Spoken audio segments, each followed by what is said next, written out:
ఓం నమో భగవతే వాసుదేవాయ.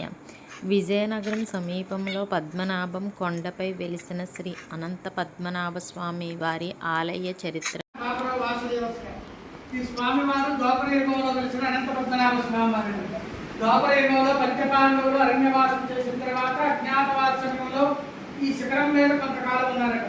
ఈ అజ్ఞాతవాస సమయంలో పంచపాండవులు ఎవరికంటా పోయినా మళ్ళీ అరణ్యవాసము అజ్ఞాతవాసం చేయాలి కాబట్టి శ్రీ మహావిష్ణు అవతారమైనటువంటి శ్రీకృష్ణుని ప్రార్థించగా స్వామి ప్రత్యక్షమైన వెంటనే స్వామి మా అరణ్యవాసాన్ని దిగ్విజయం చేశారు. అలాగే మా అజ్ఞాతవాసాన్ని కూడా జయప్రదం చేయమని పంచపాండవులు శ్రీకృష్ణ పరమాత్మను కోరగా స్వామి ముల్లోకాలంతా కూడా పరిపాలించేవాడిని, నేనంటే ఇక్కడ ఉండడం కుదరదు, నా శరీరంలో ముఖ్యమైనవి శంకు చక్రము నామము లక్ష్మీదేవి అనంతుణ్ణి ఈ శిఖరం మీద ఉంచి వెళ్తాను, నన్ను సేవించుకోండి. అనంతుడు అనేవాడు నాకు అత్యంత ప్రీతికరమైన వాడు.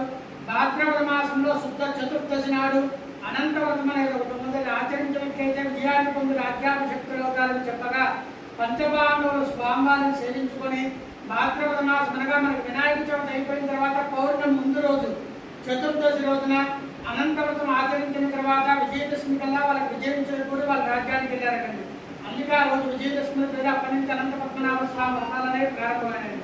ఇక్కడ స్వామివారు మొత్తం కూడా శిల మీద వెలిసిన స్వామివారిని మీరు గమనించినట్లయితే మధ్యలో నామము, కుడి పక్కన చక్రము, ఎడం పక్కన శంకు దిగువ భాగంలో కుంకుమార్చన చేసిన దగ్గర వ్యక్త అవ్యక్త రూపంలో కనీ కల్పించినట్లుగా లక్ష్మీ అమ్మవారి రూపం ఉంటుంది. ఇక్కడ నిదర్శనం ఏమిటంటే స్వామి నీటికి కూడా సర్పరూపంలో సంచరిస్తూ ఉంటారు, అదొక నిదర్శనం అండి. ఇంకొకటి ఏమిటంటే మన వరుడు మొత్తం మీద కూడా స్వయంభూ వెలిసిన పద్మనాభ స్వామిని ఇక్కడ ఒక చోటనే ఉన్నది.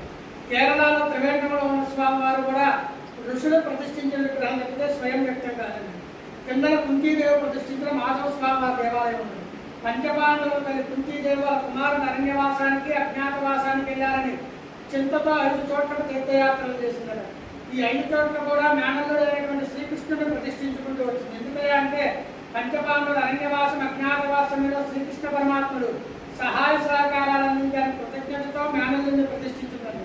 ఒకటి కాశీ, రామేశ్వరం, ప్రయాగ, పిఠాపురం, పద్మనాభం.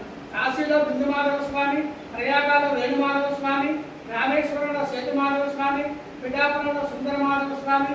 ఇది చివరి క్షేత్రంగా శ్రీకృష్ణుడు కోరిక మేరకు మేనత్త పేరు కుంతి అని వచ్చిన తర్వాత మాధవుడు వస్తుంది. ఈ 5 క్షేత్రాలు కూడా పంచమాధవ స్వామి క్షేత్రాలు లేదా కుంతి మాధవ స్వామి క్షేత్రాలు అంటారండి.